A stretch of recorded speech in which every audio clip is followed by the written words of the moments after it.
Welkom bij Kik TV. Vanavond zijn we in het Ledeltheater in Oostburg. We gaan zo eens een kijkje nemen bij de acteurs en de regisseurs. Of er al zenuwen zijn, wat de voorbereidingen precies zijn en hoe ze daarmee omgaan.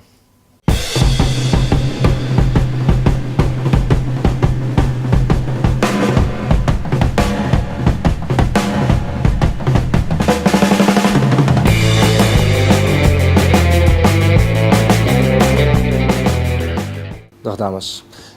Hoe lang zijn jullie al deel van de Plattelanders? 3 jaar nu. Ja, vanaf ons 11e. En we zijn nu bezig met het stuk ongeveer 2 maanden.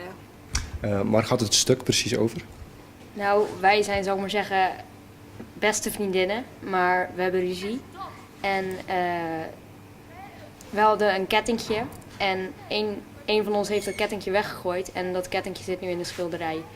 En dan probeer ik dat kettingje eruit te halen, maar dat gaat fout. We proberen zeg maar een oplossing te zoeken om weer terug echt goede vriendinnen te worden. Daar gaat het eigenlijk vooral over vriendschap en zo. Begrijp ik hieruit dat jullie allebei de hoofdrollen hebben? Ja, Ja. Wat vind je daarvan? leuk. Ja, het is heel erg leuk, maar het is wel zeg maar een grote uitdaging. Omdat ja, je krijgt natuurlijk wel meer als de rest, moet je meer doen en zo. Dus het is wel moeilijk, maar ja. Heb je al eerder een hoofdrol gehad? Nee, nog nooit.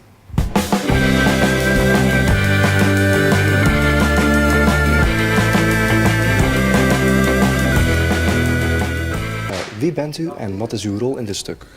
Mijn naam is Rini Venijn. Ik ben artistiek leider van de Plattelanders. En in dit stuk ben ik de regisseur, maar ik speel ook een heel klein rolletje. Doe je dit al lang?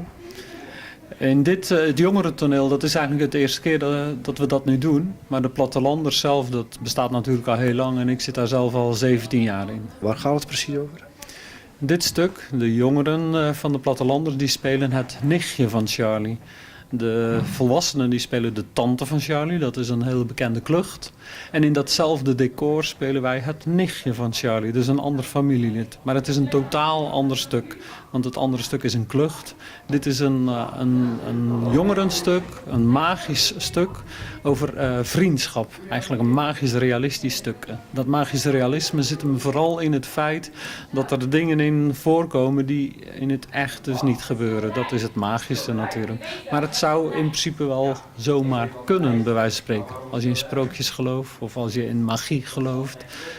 Een van de grootste dingen in het stuk is een schilderij, een magisch schilderij. Daar doen 2 volwassenen en 8 kinderen van de basisschool mee. Die zitten allemaal in groep 8 en zo, groep 7 en groep 8. Die spelen een levend schilderij. De oudere spelers, die allemaal op het voortgezet onderwijs zitten, die hebben echte rollen. Die zie je dus op de achtergrond nu ook allemaal repeteren. Et moi, ceci, ce n'est pas een aarde. En nog bomen maken en bomen maken. En nu gaan wij. Woe, ja, doe maar. Oké, ja, en dan ga je verder. Ja. Et ceci, ce n'est pas un collier. En jij, ho, stop, blijf even staan. Een van uw kinderen doet mee aan het stuk. Wat vindt u ervan en wat zijn hun rol hierin? Nou, ik heb zelfs 2 kinderen die meedoen. Dus dat vind ik vind het gewoon heel erg leuk. Ze doen het al een aantal jaren. De jongste was 5 toen ze voor het eerst meedeed. En ze is nu 11. En de oudste heeft een van de hoofdrollen dit jaar. Dus dat vind ik gewoon heel erg leuk. Dus af en toe, als ik even kan, dan kijk ik mee. Hoe lang doe je dit al?